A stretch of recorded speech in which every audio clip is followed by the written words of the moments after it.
use a number of tools. One tool that is used by a lot of the federal agencies is actually developed by IRS Criminal Investigation Division, of which we have a couple representatives here. Put your hands up. Come on. I saw that. The tool is called iLook, and actually I run a website where we distribute iLook worldwide. But you got to be careful about somebody reporting something doesn't work under certain conditions, because I don't think there's any tool that you can find that under some limitation it won't work. I think if you were to take your computer, put it underwater, you're going to find it doesn't work very well. Or if you take your hard drive and put it on top of a really big magnet, it's probably not going to work well. And I think most of the time the limitations that people will come up with may be limitations, but they may not be realistic or real-world limitations. But there are more tools than just EnCase, and I think in most organizations, including ours, you're going to find they use more than one. Do you have a microphone? I'd like to limit the comments so that we can get more questions in. And there's supposed to be a press conference as well, so if the press could hold their questions for later, let the regular people have questions. Deborah. Hi, my name is Don from ethicalhacker.net. We're an online magazine for security professionals. And we find in our discussion forums that the pen testers or ethical hackers are very active. And as mentioned before, it seems as though the forensic professionals tend to be a little introverted, to be nice. So I applaud your creation of the knowledge base, but how effective can it be when you mention that it's only available to law enforcement? And as I think we all agree here, most of us are the first responders, as has been mentioned a number of times. So do we take your recommendation and just pound on your door a few more times? So I guess the basic question is, what do we do to bridge the gap between the private and the public sector information sharing gap? That's a really good question, and I think Oklahoma State University is looking at that. So there's going to be multiple versions of this. There's going to be a law enforcement version, because there's case-sensitive information that may be flowing on this, but some of that's going to be desensitized, and probably other portals to do the same thing. But you got to crawl before you can walk, and you got to walk before you can run, and it's a resource issue at this point. But absolutely agree with you. You also made a comment about breaking into that fraternity, and maybe that's why we don't have a lot of sharing, because we feel like there's a wall between us and you. Well, and the main issue with law enforcement is getting law enforcement to share with law enforcement. So, okay, I mean, you have 18,000 law enforcement agencies. I got to get those guys to share first. And once we make them comfortable and we start moving, transiting some of that data somewhere else, or maybe run in parallel. But there are issues with sharing and trust within the law enforcement community alone. So, my name's Larry Bunch. I'm a contractor at Department of Energy and previously at DoD. And one of the issues I've run into, and I'd like to get your point of view, is information sharing between agencies.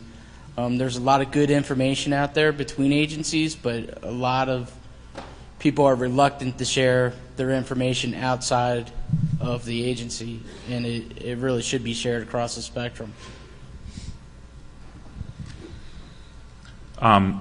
We currently have several MOUs with other organizations, all of which are law enforcement, of course, but we share with DoD, and likewise they share with us. We're actually pooling our resources to test and validate tools and document that to NIST standards, and subsequently share that within law enforcement. So I recognize your comment, and it's very valid, and we're doing our best to try and do that. There are equities that oftentimes, once the lawyers get involved, it gets very complicated, but we're working through that, and we're doing our best to share, I know, as much as we can.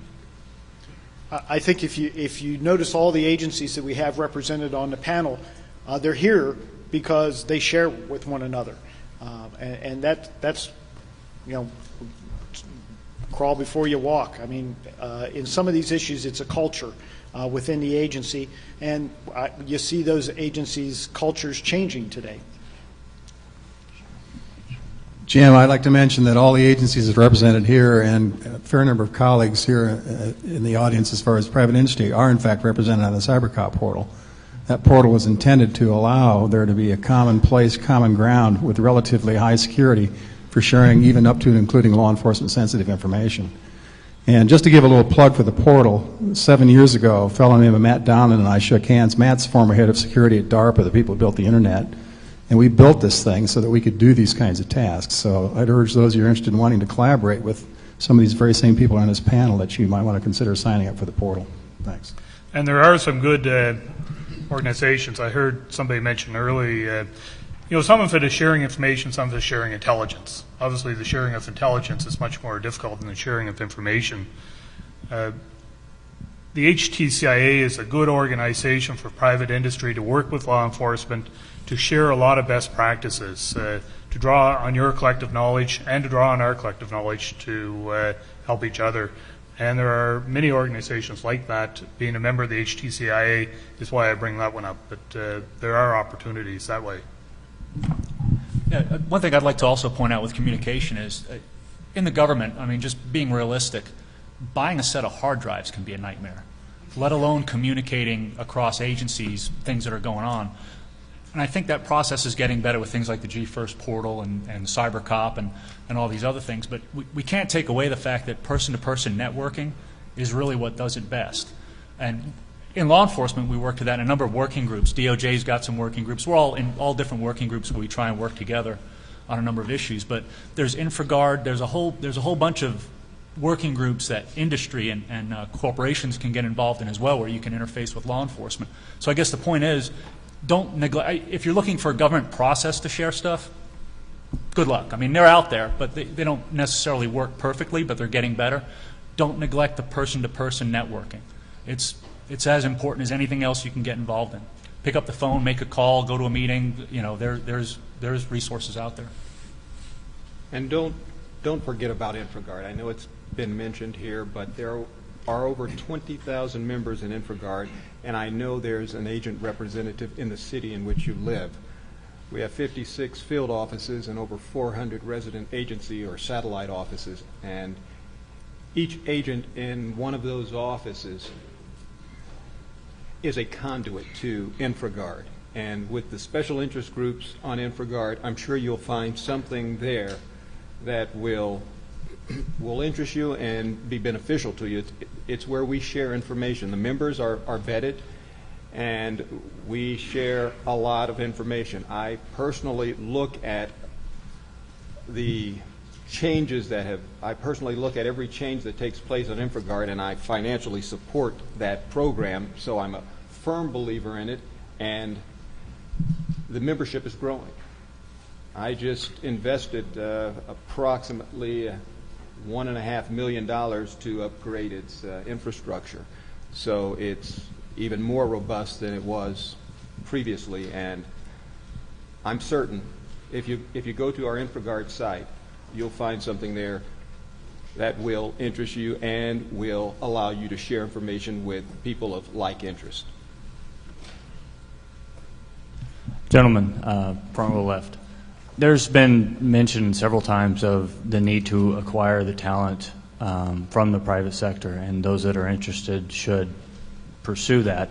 I have firsthand experience, at least in the defense contracting. I presume that's pervasive elsewhere, but are there any efforts underway to alleviate the issue where most hiring positions are looking to fill the position with a clearance and then teach the talent instead of getting someone with the skills already and get them the clearance? I'd like to say one thing, that we have positions open, and it's very, very difficult for us to find somebody whose background is clear and who has the real expertise to walk into the job and do the work. We offer really long hours, very few days off, lots of training, but unfortunately not a lot of money. And most people, I think, that are of a fairly good caliber just would rather have a better job than something like what I have, and that's been a big problem. We have a serious shortage of talent in the federal government. of people that are real honest-to-goodness computer people. And you're right, a lot of the people we have, we've gotten agents and tried to teach them to be computer people. And I think what's happened and what we projected 5 or 10 years ago was that we really need to be taking computer people and teaching them to be agents, because there's a heck of a lot more education requirement to be a computer person than to be a cop. And it is a serious problem, but it's one that we're not creating. You guys are creating it by not wanting to basically do your part to serve your country. You want money. It's a silly thing. But we do have openings. We don't get people that advertise. And all these openings that we have are published on the OPM website. We just don't get people applying for them. Just in DC3 alone, we've had a GS14 position, chief technologist, that has been open for 3.5 years, because I can't find anybody that wants to take a move to the Baltimore area and get half the house that they have wherever they're living today. So just move it to Miami, and you have a lot more applicants. I get asked this a lot, so I'll just throw this out.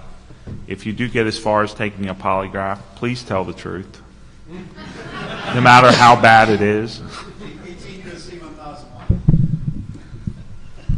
And I do it all the time in the FBI as far as training people. I spend more money on training. I'm a firm believer in training, and technology training isn't cheap. But I've explained to my director, this is the cost of doing business. So I take agents with no computer background in many cases, and I give them the training they need. If that means an MCSE certification, CCNA, fine. I do it. And I just can't get enough takers. So we're certainly looking for those aspiring to work computer intrusions, and you have to become an agent first. And then I'll train you. I'll make sure you receive the training. Richard. If you've got the skill set, there are two websites I would direct your attention to. One is DHS and the other one is NSA. They both have a system where you can submit your applications, your credentials, your resume, etc. You got the skill sets, you will attract their attention, and then the next hurdle is, of course, the security clearance. So it's not in reverse. It's skill set first is what we're very interested in. It's extremely difficult to bring somebody in off the street just because they can pass a polygraph and have a clean security clearance and teach them all of the technology that they need to have. And those in the civilian sector, not to use the trite phrase in the front lines, because I hate that, I mean, you're just there, you know a heck of a lot. And reverting back to a prior question, I didn't want to jump in on that earlier because I wanted to give everybody an opportunity to ask questions. The information sharing environment. PDD 63 set up a number of information sharing and analysis centers. One of the more effective, and I'm probably going to get into trouble for saying this, but I'm right. Of course, because he's a lawyer.